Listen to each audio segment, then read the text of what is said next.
백화점 한가운데에서 여자의 고함 소리가 울려 퍼졌다. 이게 서비스야? 손님이 이걸 입어보겠다는데 왜 안 된다는 건데? 순식간에 사람들의 시선이 한 곳으로 쏠렸다. 정혜수는 손에 들고 있던 쇼핑백을 내려놓았다. 목소리의 방향으로 고개를 돌리자 그곳엔 한 여자가 있었다. 세련된 옷차림, 얇은 하이힐, 그리고 단단히 굳은 얼굴. 점원은 고개를 숙인 채 연신 죄송합니다를 반복했다. 그러다 그 여자의 한마디가 터졌다. 무릎 꿇어. 그게 예의야. 순간 공기가 멈췄다. 점원의 두 다리가 떨리며 주저앉았다. 정혜수는 숨을 삼켰다. 이게 지금 현실인가? 그는 느리게 걸음을 옮겼다. 사람들은 휴대폰을 꺼내 들었고 몇몇은 입을 가린 채 수군거렸다. 정혜수의 시선은 그 여자의 얼굴을 비췄다. 어디서 본 얼굴이었다. 단정하고 도도한 눈매, 어딘가 낯익은 그 인상. 하지만 지금 그 얼굴은 오만과 무례로 덮여 있었다. 저런 사람이 며느리로 들어오겠다고? 옆에서 중년 부부가 수군거렸다. 그 말이 그의 귀에 비수처럼 꽂혔다. 그날은 단지 아들의 약혼녀를 멀리서 한번 보기 위해 나온 날이었다. 아버님, 이번 주말에 약혼자랑 백화점에 들를 거예요. 도윤의 목소리는 밝았다. 정혜수는 그저 그래, 요즘 아이들답게 만나보자며 허락했다. 그런데 우연히 그 자리에서 이런 장면을 마주하게 될 줄은 몰랐다. 그의 손끝이 떨렸다. 점원은 울고 있었고 여자는 여전히 고개를 높이 들고 있었다. 그녀의 손목엔 명품 시계가 반짝였고 그 손끝엔 누군가를 짓누르는 듯한 힘이 서려 있었다. 정혜수는 한 걸음 더 다가갔다. 그만하십시오. 짧고 낮은 목소리였지만 그 안에는 단단한 권위가 있었다. 여자가 고개를 돌렸다. 누구시죠? 누군지는 몰라도 사람에게 무릎을 꿇리면 안 되지 않습니까? 이건 제 문제예요. 끼어들지 마세요. 그 순간 정혜수의 얼굴이 굳었다. 그 눈빛 속엔 참을 수 없는 분노가 스쳤다. 점장이 다급히 달려왔다. 손님 죄송합니다. 저희가 바로 처리하겠습니다. 여자는 점원을 노려보며 한마디를 던졌다. 이따가 보자. 그녀는 가방을 집어들고 매장을 빠져나갔다. 정혜수는 그 뒷모습을 끝까지 바라봤다. 그 발소리, 걸음걸이, 어딘가 익숙했다. 하지만 그는 그때까지도 몰랐다. 그 여자가 곧 자신의 아들이 결혼하겠다고 말한 그 사람이라는 걸. 집으로 돌아오는 길, 차 안에서 그는 계속 무겁게 숨을 내쉬었다. 운전석의 비서가 조심스레 물었다. 회장님, 괜찮으십니까? 괜찮아. 다만 이상한 인연을 본 것 같네. 그의 시선은 창밖에 멈춰 있었다. 창문 너머 도시의 불빛이 흐릿하게 번졌다. 그는 마음속 깊은 곳에서 낯선 불길함을 느꼈다. 밤이 깊어지자 정혜수는 서재로 들어가 조용히 앉았다. 책상 위에는 아들의 사진이 있었다. 그 옆에는 며칠 전 도윤이 보낸 메신저 메시지가 떠올랐다. 아버지, 이번엔 진짜 좋은 사람 만났어요. 그 문장이 그의 머릿속을 스쳤다. 좋은 사람이라 그래, 사람이면 돼야지. 그는 천천히 커피잔을 들었다. 쓴맛이 혀끝에 남았다. 그 맛은 어딘가 익숙했다. 세상을 처음 배울 때 사람이 얼마나 쉽게 변할 수 있는지를 깨달았던 그 시절의 맛이었다. 다음 날 아침 신문을 넘기던 중 비서가 조심스레 들어왔다. 회장님, 어제 그 백화점 일 혹시 알고 계십니까? 어떤 일 말인가? SNS에서 영상이 퍼지고 있습니다. 명품관에서 손님이 점원에게 무릎을 꿇게 한 사건이. 정혜수의 손끝이 멈췄다. 그는 신문을 접었다. 그 영상 확인해 보게. 화면 속엔 바로 그 장면이 있었다. 사람들 사이에 둘러싸인 여자, 울고 있는 점원, 그리고 자신이 그 사이를 걸어가던 모습까지. 정혜수는 천천히 눈을 감았다. 세상이 참 빨라졌군. 그의 목소리는 낮고 묵직했다. 점심 무렵 도윤이 회사로 찾아왔다. 아버지, 오늘 시간 좀 괜찮으세요? 무슨 일인가? 약혼 얘기 말씀드리려고요. 어제 그 친구랑 백화점에 들렀는데 잠깐. 정혜수의 시선이 멈췄다.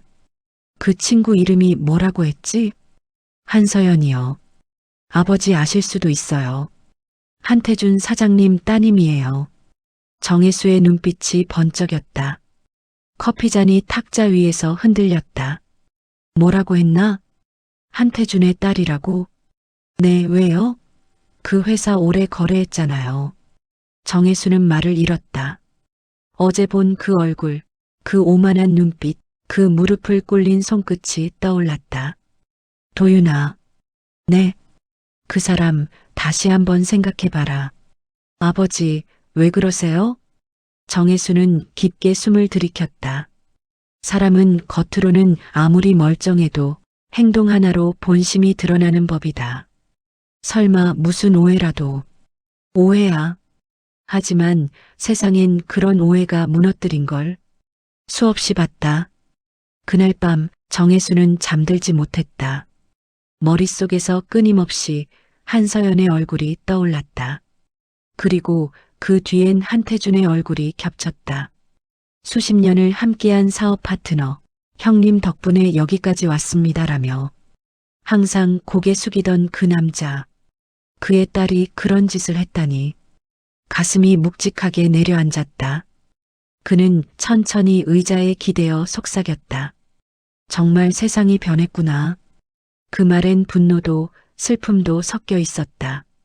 그의 눈빛은 이미 결심을 품고 있었다.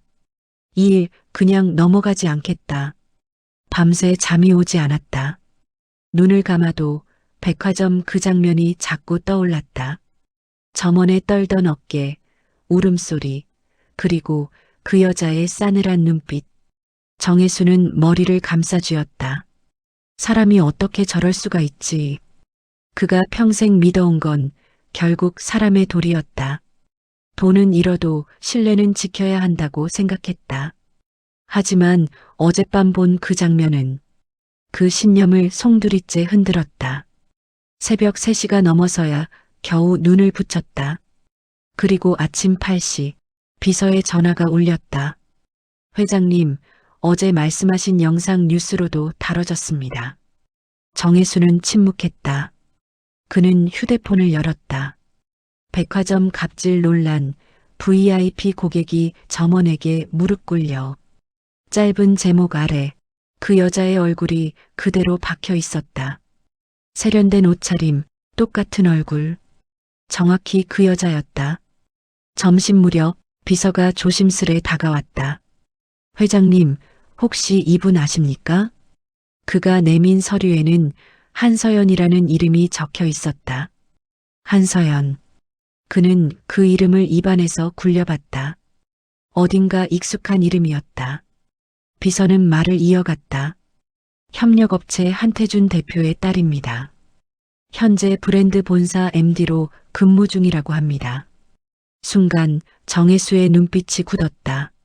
손에 쥐고 있던 펜이 떨어졌다. 탁자 위로 묵직한 소리가 울렸다. 뭐라고 했나? 한태준의 딸이라고? 네, 맞습니다. 확인해 보니 신원이 일치합니다. 정혜수는 잠시 말을 잃었다. 머릿속이 하얘졌다. 그 이름 하나가 30년 세월의 신뢰를 무너뜨리는 듯했다. 한태준. 그는 함께 밥을 먹고 함께 거래처를 키워온 사람이었다. 어려울 때 자금을 빌려주기도 했고 위기 때는 서로 믿고 견뎌온 사이였다. 그런데 그 사람의 딸이 사람에게 무릎을 꿇렸다고? 그는 손가락으로 책상을 두드렸다. 이건 단순한 일이 아니야. 그날 오후 정혜수는 직접 거래처 인사기록을 꺼내보았다. 아주 태성물산 대표 한태준, 납품기간 27년. 오랜 세월이 숫자 몇 줄로 정리되어 있었다. 그는 서류를 덮었다. 그리고 창가로 걸어가 커튼을 젖혔다. 바깥엔 봄비가 내리고 있었다. 비가 떨어질수록 마음은 더 무거워졌다. 이걸 그냥 모른 척 할 수 있을까? 그는 자신에게 물었다. 하지만 동시에 그 아이의 일로 회사를 잃게 할 수는 없잖아. 그런 생각이 마음 한켠에 맴돌았다. 저녁 무렵 윤정이가 들어왔다. 오늘도 회사에서 늦었네요. 정혜수는 말없이 앉아 있었다. 아내는 그의 얼굴을 보더니 무언가를 눈치챘다. 무슨 일 있어요? 사람이 변했나 봐. 누가요? 그는 천천히 말을 이었다. 어제 본 아이가 말이야. 점원에게 무릎을 꿇린 그 여자. 도윤이 약혼자더군. 윤정이는 숨을 멈췄다. 뭐라고요? 한태준의 딸이야. 그녀는 한동안 아무 말도 하지 못했다.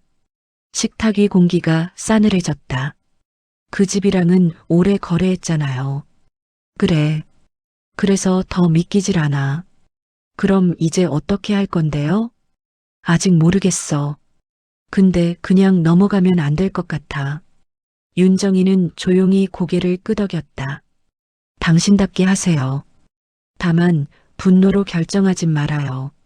그 말이 정혜수의 마음에 남았다. 분노로 시작된 판단은 언제나 후회를 낳았다. 그는 그걸 누구보다 잘 알고 있었다. 다음 날 정혜수는 비서에게 한마디 했다. 한태준 사장, 내일 오전 10시쯤 시간 되나 알아봐. 예, 회장님. 비서는 긴장된 얼굴로 나갔다. 정혜수는 의자에 기대 눈을 감았다. 태준아, 너라면 딸을 어떻게 가르쳤냐? 그의 입가에서 낮은 한숨이 흘렀다. 다음 날 회의실 문이 열렸다. 한태준이 다소 굳은 표정으로 들어왔다. 형님, 갑자기 불러서 놀랐습니다. 정혜수는 미소를 지었다. 그래, 앉게. 짧은 인사 뒤 정적이 흘렀다. 커피잔에 김이 피어올랐다. 정혜수가 입을 열었다. 태준아, 딸이 백화점에서 무슨 일 있었던 거 알고 있지? 예. 영상 봤다. 한태준의 얼굴이 굳었다. 회장님, 그게 오해가 좀. 오해? 정혜수의 목소리가 낮게 깔렸다. 오해로 사람을 무릎 꿇게 할 수 있나? 회의실의 공기가 차갑게 얼어붙었다. 한태준은 고개를 숙였다. 제가 제대로 가르치지 못했습니다. 그건 나도 알지. 근데 문제는 그게 단순한 실수로 끝날 일이 아니야. 회장님, 태준아, 나 너한테 실망했다. 정혜수의 눈빛엔 분노보다 더 깊은 시리가 담겨 있었다. 내 딸의 행동이 내 회사를 보여줬다. 그 말에 한태준의 손이 떨렸다. 회장님, 제발. 됐네. 이 일 정리하세. 그는 의자에서 일어났다. 문을 열고 나가며 마지막으로 말했다. 나는 원망하지 않아. 그냥 사람을 봤을 뿐이야. 회의실 문이 닫히자 한태준은 의자에 주저앉았다. 눈앞이 흐릿했다. 손끝에 힘이 빠졌다. 그의 머릿속엔 오직 하나의 생각만 맴돌았다. 내 딸이 회장님 앞에서. 그날 이후 그는 퇴근길에 말없이 하늘을 올려다봤다. 그리고 깨달았다. 한순간의 오만이 수십 년의 신뢰를 무너뜨렸다는 사실을. 정혜수는 사무실 창가에 서 있었다. 멀리서 석양이 비쳤다. 그의 눈빛은 여전히 단단했지만 그 속엔 피로와 씁쓸함이 섞여 있었다. 이제부터가 진짜 시작이겠지. 그는 조용히 중얼거렸다. 그리고 결심했다. 정의는 감정이 아니라 기준으로 세운다. 아버지, 이건 너무 감정적인 결정이에요. 정도윤의 목소리가 단단히 올라갔다. 회의실엔 단 두 사람, 아버지와 아들이 마주 앉아 있었다. 책상 위엔 커피가 식어 있었다. 정혜수는 말없이 그 잔을 바라봤다. 도윤아, 감정이 아니라 원칙이다. 아버지, 거래처를 바꾸는 게 그렇게 간단한 일인 줄 아세요? 태성물산은 30년 거래했어요. 이번 시즌 생산 라인도 이미 절반이 잡혀 있어요. 그걸 몰라서 그러는 게 아니다. 그럼 왜요? 그 회사 사장이 잘못했습니까? 그 사람 딸이 한 실수 때문에 이렇게까지 해야 돼요? 정혜수의 손이 천천히 책상 위에 내려앉았다. 그 눈빛은 차가웠다. 내 말이 다 맞다. 그 사람은 잘못이 없다. 하지만 내가 지켜온 건 사람이 아니라 신뢰의 이름이다. 신뢰요? 그래. 그 딸의 행동은 단순한 개인사로 끝나지 않는다. 사람은 자기가 어떤 뿌리에서 자랐는지 모를 때 그 뿌리가 썩기 시작한다. 정도윤은 말없이 아버지를 바라봤다. 그의 얼굴엔 굳은 피로가 맺혀 있었다. 잠시 정적이 흘렀다. 도윤이 조심스레 물었다. 그럼 서연 씨한테는 직접 말씀하셨어요? 아니다. 그건 내 몫이다. 내 몫이요? 내가 결혼을 생각했다면 사람의 인격부터 봐야 하지 않겠나? 도윤의 목소리가 흔들렸다. 아버지, 그건 너무. 그 아이를 진심으로 사랑한다면 그녀의 잘못도 외면하지 말아야지. 도윤은 더 이상 말을 잇지 못했다. 손끝이 미세하게 떨렸다. 아버지의 말 한마디 한마디가 마치 칼처럼 가슴에 박혔다. 그는 문득 깨달았다. 이건 단순히 사업 이야기가 아니었다. 아버지는 지금 자신이 어떤 사람으로 살길 바라는지를 말하고 있었다. 그날 밤 정혜수는 집으로 돌아와 서재에서 오래된 다이어리를 꺼냈다. 그 안에는 젊은 시절 메모들이 빼곡히 적혀 있었다. 사람을 믿되 검증하라. 신뢰는 금보다 무겁다. 그는 그 문장들 사이에 손가락을 멈췄다. 그래, 결국 돌아오는구나. 세상은 변해도 원칙은 그대로야. 그의 목소리엔 피곤함보다 단단함이 깃들어 있었다. 문이 살짝 열렸다. 윤정이가 들어왔다. 도윤이 많이 속상하더라. 그럴 테지. 당신도 그 나이 때에는 세상을 너무 단정하게 봤잖아요. 그는 미소를 지었다. 그땐 몰랐지. 정이 없으면 세상 못 버틸 줄 알았거든. 근데 지금은요? 정으로만 버텨선 안 되더라. 원칙이 있어야 정이 빛나지. 윤정이는 남편을 바라봤다. 그 얼굴엔 고집도 슬픔도 그리고 이상하리만큼의 평온이 섞여 있었다. 당신은 여전히 사람을 믿네요. 믿어야지. 그게 나를 지탱해줬으니까. 근데 그 믿음이 상처 주면요? 그는 천천히 커피잔을 들었다.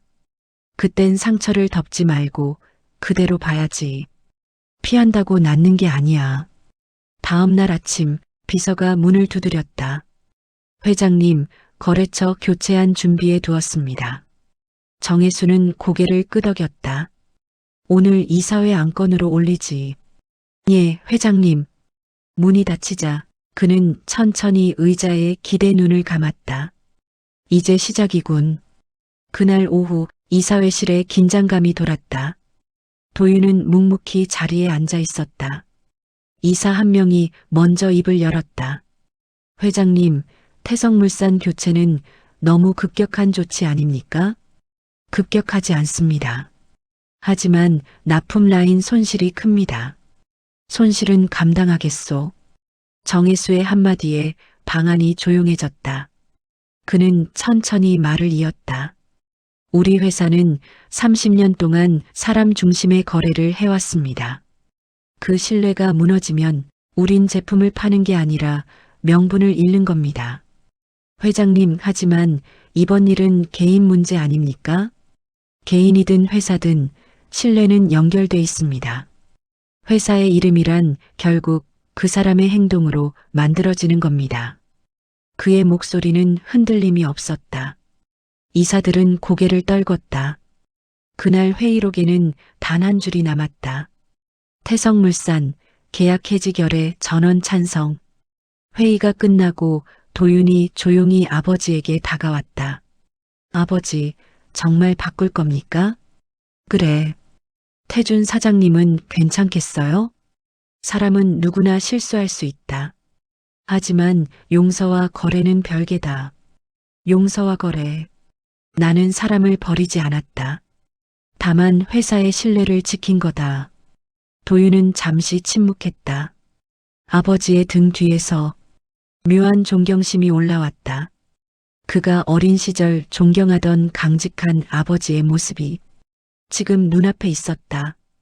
그날 저녁 정혜수는 사무실 불을 모두 끄고 창밖 도시의 불빛을 바라봤다.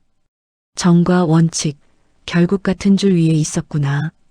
그의 입가에 미소가 번졌다. 바람이 커튼을 흔들었다. 그 속삭임처럼 그는 마음속으로 한 문장을 되뇌었다. 사람은 변하지만 품격은 변하지 않아야 한다.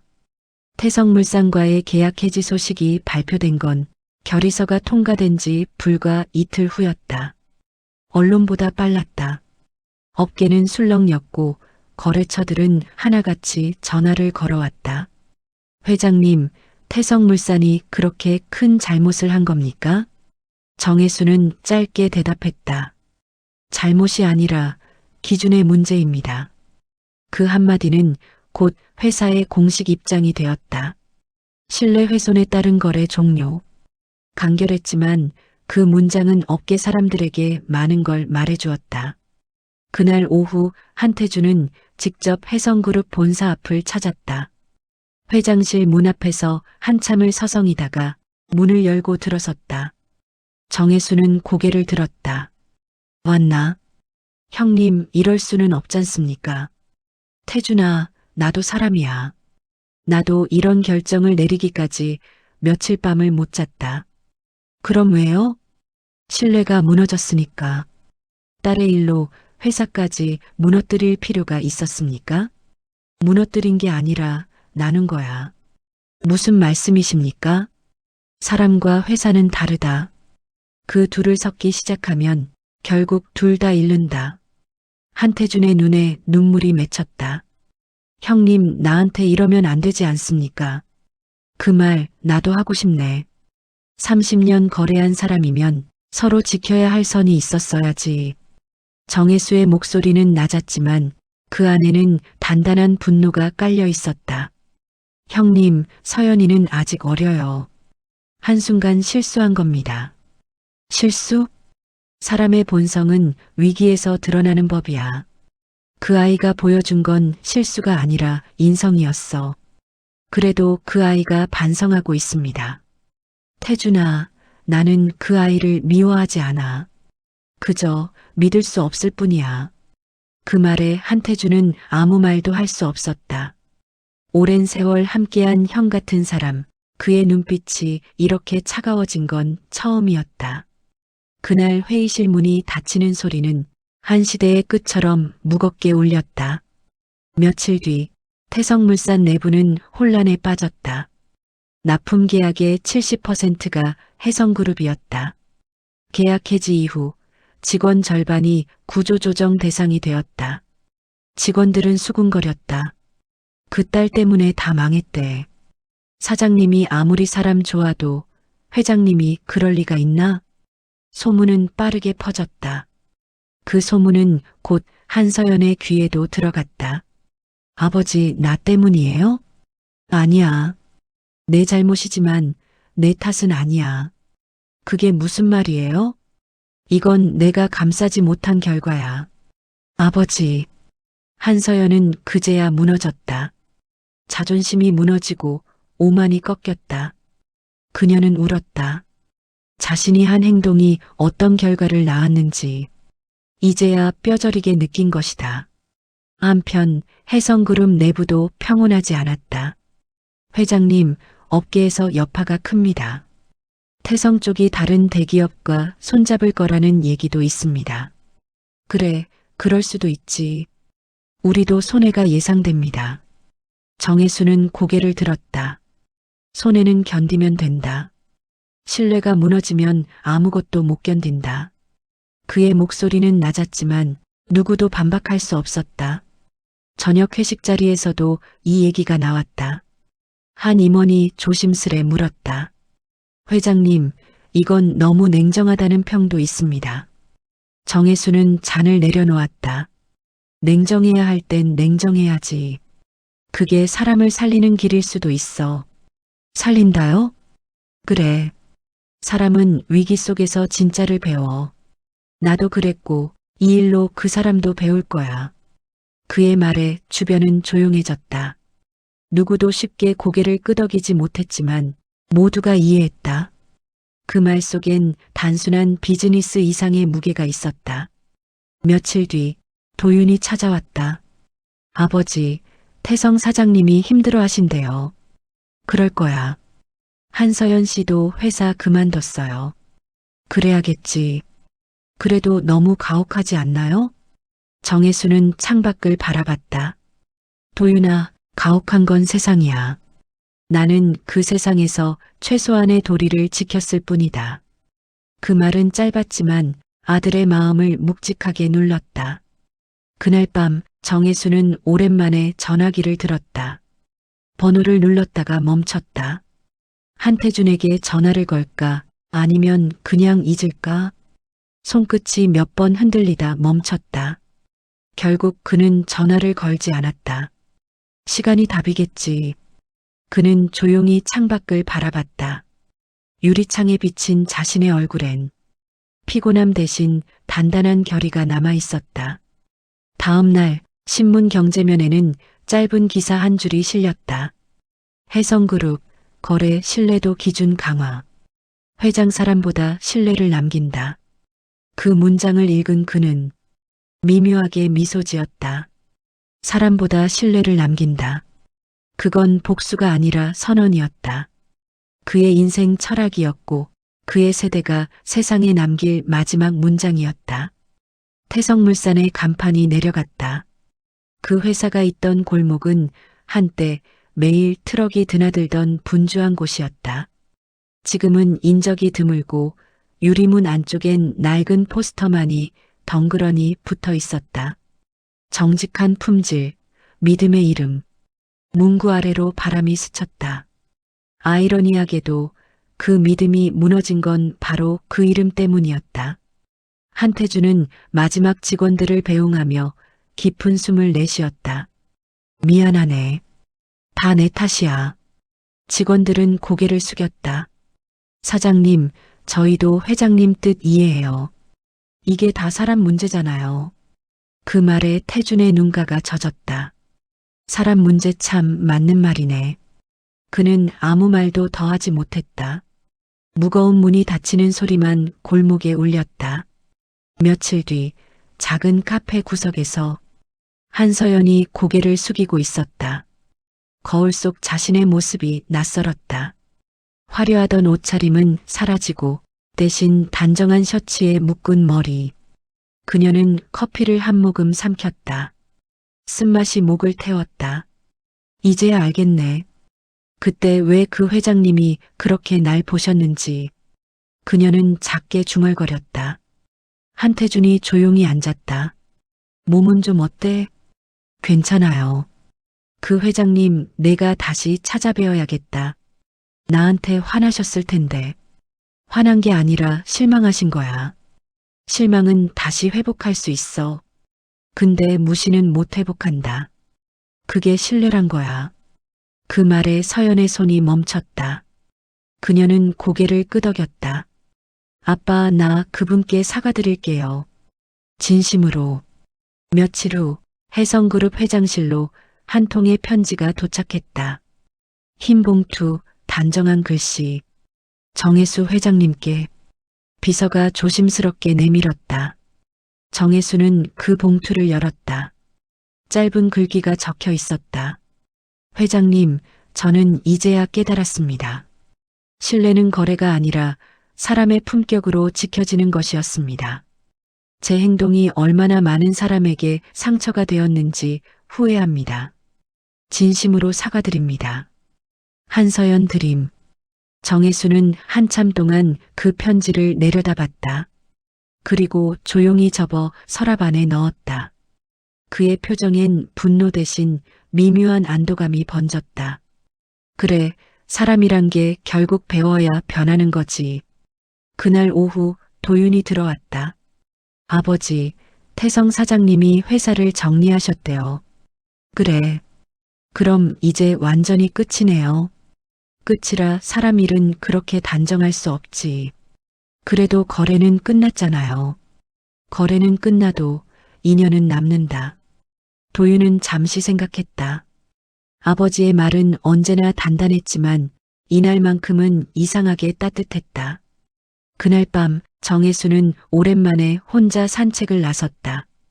도심의 불빛 아래 그의 걸음은 느렸다. 백화점 앞을 지나던 그 순간 그는 잠시 멈췄다. 그곳이 바로 모든 일이 시작된 곳이었다. 무릎을 꿇던 점원의 눈물, 서연의 오만한 표정, 그리고 자신이 느꼈던 분노가 모두 그 자리에서 시작되었다. 하지만 이제는 달랐다. 그는 창문 너머 반짝이는 쇼윈도를 바라보며 짧게 속삭였다. 그때는 미움이었지만 지금은 가르침이었네. 며칠 뒤 한태준이 다시 회사로 찾아왔다. 비서가 놀라 눈을 크게 떴다. 회장님, 태성 사장님 오셨습니다. 들여보내게. 문이 열리고 한태준이 들어왔다. 그의 손엔 작은 상자가 들려 있었다. 형님, 마지막 인사드리러 왔습니다. 그래, 고생했네. 이건 예전에 우리 첫 거래 때 드렸던 샘플입니다. 그는 상자를 내밀었다. 안에는 낡은 천안 조각이 있었다. 정혜수는 미소를 지었다. 이걸 아직도 가지고 있었나? 그땐 형님이 이 천하나로 회사를 키워보라 하셨잖아요. 그래, 기억나네. 두 사람은 잠시 말없이 웃었다. 그 웃음 속엔 오래된 고마움과 미안함이 섞여 있었다. 한태준이 고개를 숙였다. 형님, 감사합니다. 이젠 신뢰가 어떤 건지 제대로 배웠습니다. 정혜수는 조용히 대답했다. 그게 남는 거야, 태준아. 신뢰는 잃을 수는 있어도 다시 만들 수는 있으니까. 그날 저녁 정혜수는 집으로 돌아와 아내에게 말했다. 사람이란 게 참 묘하지. 왜요? 믿음을 끊을 땐 냉정해야 하지만 다시 이어질 땐 따뜻해야 하더군. 윤정이는 미소를 지었다. 그래서 당신이 회장인 거예요. 그는 웃었다. 아니, 그냥 사람으로 남고 싶은 거지. 밤이 깊었다. 창밖엔 봄비가 내리고 있었다. 그는 커튼을 젖히고 그 빗소리를 들었다. 서랍 속 한서연의 편지가 떠올랐다. 그리고 한 줄의 생각이 스쳤다. 신뢰는 잃어야 그 가치를 안다. 그는 미소를 지었다. 그 미소엔 분노도 미련도 없었다. 오직 이해만 남아 있었다. 그는 조용히 커피잔을 들고 중얼거렸다. 이제야 조금은 마음이 편해지는구나. 봄 햇살이 사무실 유리창을 가득 채웠다. 그 빛 속에서 책상 위 서류가 바람에 살짝 흔들렸다. 정혜수는 손끝으로 문서 모서리를 눌러두었다. 해성그룹 회장 정혜수, 명예 은퇴식. 그 제목을 한참 동안 바라보다가 조용히 미소를 지었다. 이제 정말 끝이구나. 그는 혼잣말처럼 중얼거렸다. 30년 넘게 지켜온 자리였다. 수많은 거래, 카운틀러스 밤샘, 그리고 결정들. 그 모든 게 한 문장으로 정리되어 있었다. 비서가 문을 두드렸다. 회장님, 은퇴식 준비 다 됐습니다. 그래. 잠깐만. 비서가 나간 뒤 그는 창가로 걸어갔다. 창밖엔 봄바람이 불고 멀리서 벚꽃이 흩날리고 있었다. 그는 그 풍경을 바라보다가 마치 오래된 친구를 떠나보내듯 미소를 지었다. 시간이 참 빠르구나. 그의 눈앞에는 수많은 얼굴이 스쳤다. 함께 웃던 직원들, 떠난 사람들, 그리고 그 사건 이후로 각자의 길을 걸은 이들. 특히 한태준과 한서연의 얼굴이 가장 또렷이 떠올랐다. 그 일이 있은 지 벌써 5년이 흘렀다. 그동안 세상은 많이 변했다. 해성그룹은 더 단단해졌고 태성물산은 새로운 이름으로 다시 문을 열었다. 태신텍스? 작지만 깨끗하고 정직한 회사로 이제는 해성의 협력업체 중 하나로 다시 거래를 이어가고 있었다. 처음 그 소식을 들었을 때 정혜수는 아무 말도 하지 않았다. 그저 창밖을 바라보며 미소를 지었을 뿐이다. 그 미소엔 안도와 그리움이 함께 섞여 있었다. 결국 사람은 변할 수 있는 거였지. 은퇴식이 열리기 1시간 전 도윤이 문을 열고 들어왔다. 아버지, 왔구나. 이제 진짜 내려놓으시네요. 정혜수는 웃었다. 그래, 이제 내가 혜성의 주인이야. 부담되네요. 부담스러워야지. 신뢰라는 게 쉬운 줄 아냐? 도윤은 고개를 끄덕였다. 아버지처럼 할 수 있을까요? 나처럼 할 필요 없어. 너답게 해라.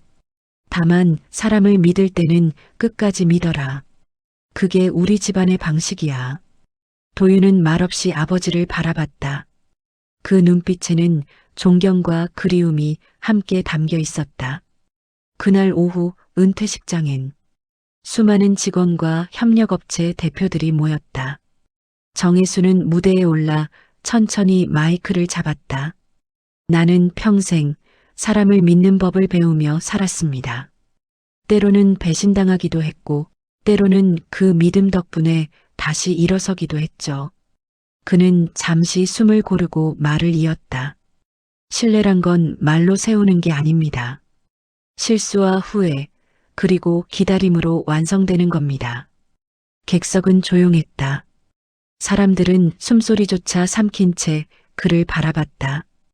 이제 나는 물러나지만 이 자리에 남는 건 이름이 아니라 그 신뢰의 역사입니다. 박수가 터졌다.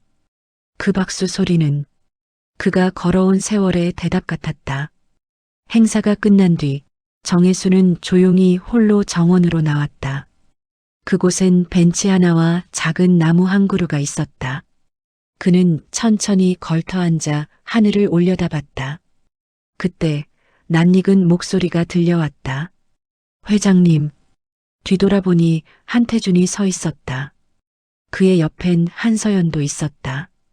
두 사람은 단정한 차림에 어딘가 조심스러운 눈빛으로 서 있었다. 오랜만이네. 정혜수가 웃으며 말했다. 많이 늦었습니다. 아니야. 시간은 각자에게 맞춰오는 거지. 태주는 고개를 숙였다. 그땐 정말 죄송했습니다. 나도 배웠네. 사람이 완벽하지 않다는 걸. 한서연이 조심스럽게 앞으로 나섰다. 회장님, 저 다시 일하고 있습니다. 들었네. 아버지 회사 다시 세우면서 처음부터 배웠어요. 신뢰가 뭔지. 정혜수는 미소를 지었다. 그럼 됐지. 용서해 주셔서 감사합니다. 용서라니, 그건 내 몫이 아니야. 사람은 자기가 변하면 그게 답이지. 세 사람은 잠시 말없이 서 있었다. 봄바람이 벚꽃잎을 흩날리며 그들 사이를 스쳐 지나갔다. 해가 저물 무렵 정혜수는 빈 사무실로 돌아왔다. 의자에 앉아 손가락으로 책상 위를 천천히 쓸었다. 그 표면엔 세월이 남긴 작은 흠집이 있었다. 그는 미소 지었다.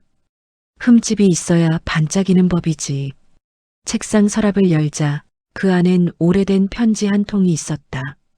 신뢰는 잃어야 그 가치를 안다. 그 문장을 읽으며 그는 고개를 끄덕였다. 그래, 시간은 결국 사람을 가르치네. 그날 밤 집으로 돌아온 그는 창문을 열었다. 도시의 불빛이 반짝였다. 그 불빛은 어쩐지 젊은 날의 회의실 불빛과 닮아 있었다. 이제 남은 건 평안뿐이네. 그의 눈가엔 고요한 미소가 번졌다.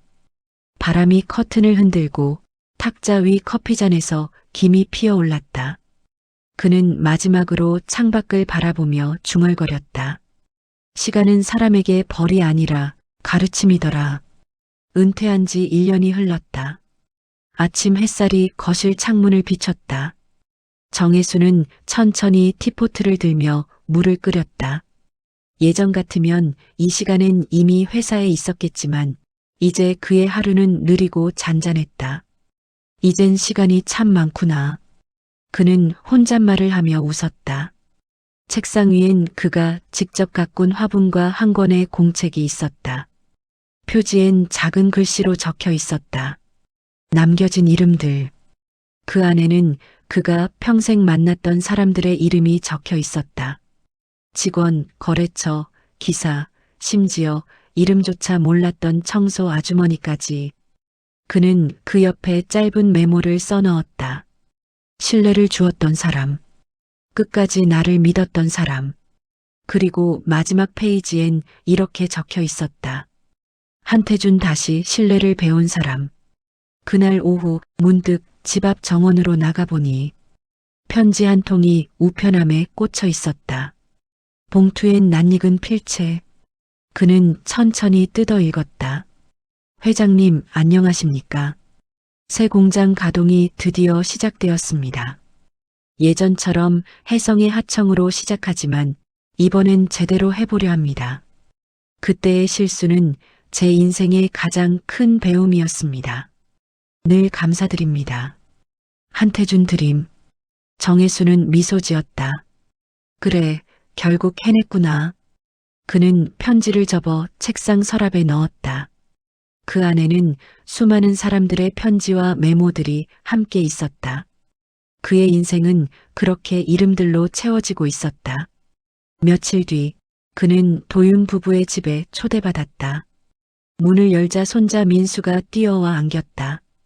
할아버지. 그의 얼굴이 환하게 웃음으로 물들었다. 이 녀석 또 컸구나. 식탁 위엔 가족들이 정성껏 차린 음식이 가득했다. 아버지, 요즘은 심심하지 않으세요? 심심하긴. 요즘 손자랑 노는 게 제일 바쁘지. 모두 웃음이 터졌다. 도윤은 잠시 진지한 얼굴로 물었다. 아버지, 가끔 그때 일 후회하시나요? 정혜수는 젓가락을 내려놓고 생각에 잠겼다. 후회는 아니야. 다만 그때 내가 아니었다면 지금의 사람들도 달라졌겠지. 그래도 그 결정이 결국은 옳았잖아요. 옳고 그름보다 배움이 남았으면 됐지. 윤정이가 잔을 따르며 말했다. 그게 당신다운 말이네요. 그는 미소 지었다. 나는 내 이름보다 내가 남긴 방식으로 기억되고 싶네. 그날 밤 정혜수는 조용히 집 서재로 들어왔다. 창가 너머엔 봄비가 내리고 있었다. 책상이 공책을 다시 펼쳤다. 마지막 페이지 한 줄이 비어 있었다. 그는 펜을 들어 적었다. 신뢰는 이름보다 오래 남는다. 그 문장을 쓰고 나서 그는 한동안 그 문장을 바라봤다. 마치 그 한 줄이 평생 걸어온 길의 요약처럼 느껴졌다. 며칠 뒤 신문 경제면 구석에 작은 기사가 실렸다.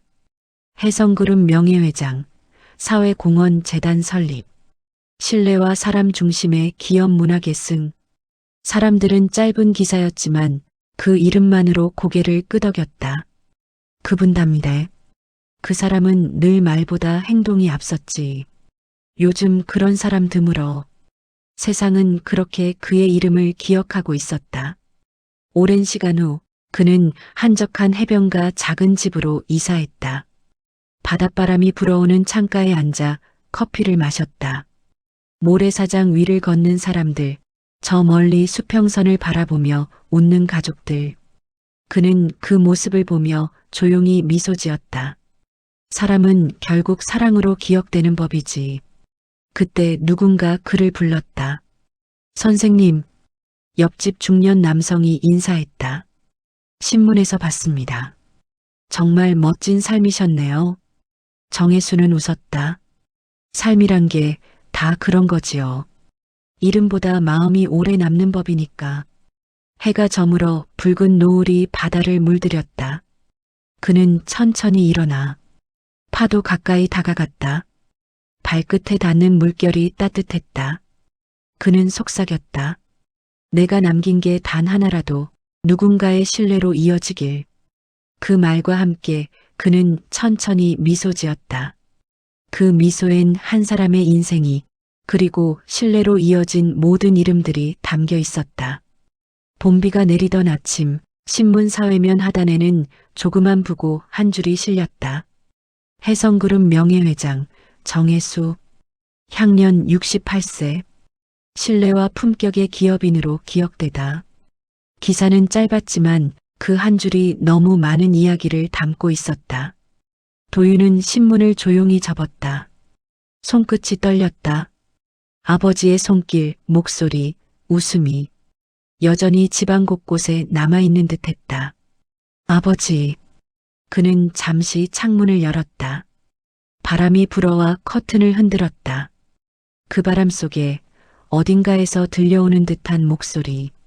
신뢰는 말이 아니라 살아가는 방식이다. 그는 눈을 감았다. 그 말이 아버지의 유언처럼 마음속을 맴돌았다. 며칠 뒤 해성그룹 본사 강당에서 추모식이 열렸다. 화려한 조명도 긴 연설도 없었다. 대신 단정한 사진 한 장이 무대 중앙에 놓였다. 그 사진 속에서 그는 여전히 따뜻하게 웃고 있었다. 도윤은 마이크 앞에 섰다. 목이 메어 잠시 말을 잇지 못했다. 그는 천천히 고개를 들었다. 아버지는 늘 말씀하셨습니다. 사람을 남기면 회사는 산다. 그 말을 이해하는데 저는 너무 오랜 시간이 걸렸습니다. 그는 한참을 멈췄다가 이어 말했다. 오늘 이 자리에는 아버지의 직원들, 그리고 옛 거래처 대표님들도 오셨습니다. 그중엔 태신텍스의 한태준 대표님도 계십니다. 사람들의 시선이 그쪽으로 향했다. 한태준은 눈시울이 붉어진 채 자리에서 일어났다. 회장님은 제게 신뢰의 무게를 가르쳐 주신 분이었습니다. 처음엔 원망도 했습니다. 하지만 지금은 압니다. 그분의 결단이 있었기에 우린 지금 이렇게 바르게 설 수 있었습니다. 조용히 박수가 흘렀다. 도윤은 그 소리에 고개를 숙였다. 그 박수는 슬픔이 아니라 감사에 가까웠다. 행사가 끝난 뒤 한서연은 조용히 영정 앞에 섰다. 꽃 한 송이를 내려놓고 속삭였다. 회장님, 저 이제 진심으로 그때의 저를 용서할 수 있게 됐어요. 그녀의 눈가에서 눈물이 흘렀지만 그 눈물엔 부끄러움보다 따뜻한 빛이 있었다. 그녀가 돌아서자 도윤이 조용히 다가와 말했다. 아버지가 마지막으로 남긴 메모 보셨죠? 네. 신뢰는 이름보다 오래 남는다. 아버진 그걸 유서처럼 남기셨어요. 그분다운 말이네요. 두 사람은 잠시 고개를 들어 영정을 바라봤다. 햇빛이 유리창 사이로 비쳐 들어오며 사진 위에 부드럽게 내려앉았다. 시간은 흘렀다. 해성그룹은 이제 도윤의 손에 있었다. 그는 아버지의 방식을 답습하지 않았지만 그 철학만큼은 똑같이 지켰다. 직원들 사이에는 새로운 구호가 생겼다. 사람을 남기자, 신뢰로 일하자. 누가 정한 것도 아니었다. 그저 자연스럽게 그의 이름이 하나의 원칙이 되었다. 몇 년 뒤 태신텍스 본사 한켠에 작은 사진이 걸렸다. 우리의 첫 스승, 정혜수 회장. 그 아래에는 직원들이 적은 글귀가 붙어 있었다. 그의 신뢰가 우리 회사를 다시 세웠습니다. 한서연은 그 문구를 바라보며 미소를 지었다. 그녀는 이제 대표로 일하고 있었다. 아버지, 이제 우리도 누군가에게 신뢰를 남기는 사람이 되어야겠죠? 그녀의 말에 한태준은 고개를 끄덕였다. 그래야 그분께 부끄럽지 않지. 몇 달 뒤 도윤은 아버지의 낡은 수첩을 정리하다가 한 장의 쪽지를 발견했다. 그건 노년의 아버지가 쓴 작고 단정한 글씨였다. 사람은 떠나도 신뢰는 남는다. 그게 내가 살아온 이유다. 그 문장을 읽는 순간 도윤의 눈가가 젖었다. 그는 창가로 다가가 하늘을 올려다봤다. 그날따라 하늘은 유난히 맑고 높았다. 햇살이 눈부셨다. 그는 속삭였다. 아버지, 이제 저도 누군가에게 그런 사람이 되겠습니다. 몇 년 후 한 다큐멘터리에서 기자 한 명이 이렇게 말했다. 한 사람의 기업인은 세상을 바꿀 수 없을지 몰라도 한 사람의 신뢰는 세대를 바꾼다. 화면엔 정혜수의 사진이 천천히 나타났다. 그리고 그 밑에 한 줄 자막이 뜨고 있었다. 신뢰는 이름보다 오래 남는다. 그 문장이 화면을 가득 채운 순간 배경으로 아침 햇살이 비쳤다. 그리고 그 빛 속에서 한 사람의 인생이 천천히 사라지듯 이어졌다. 그의 이름은 더 이상 소리 내 불리지 않았다. 하지만 그의 신념은 여전히 누군가의 선택 속에서 살아있었다. 누군가는 거래 앞에서 그의 말을 떠올렸고 누군가는 실수 앞에서 그의 결단을 기억했다. 그의 이름은 사라졌지만 그가 남긴 신뢰는 여전히 사람들 사이를 비추고 있었다. 사람은 떠나도 신뢰는 빛으로 남는다.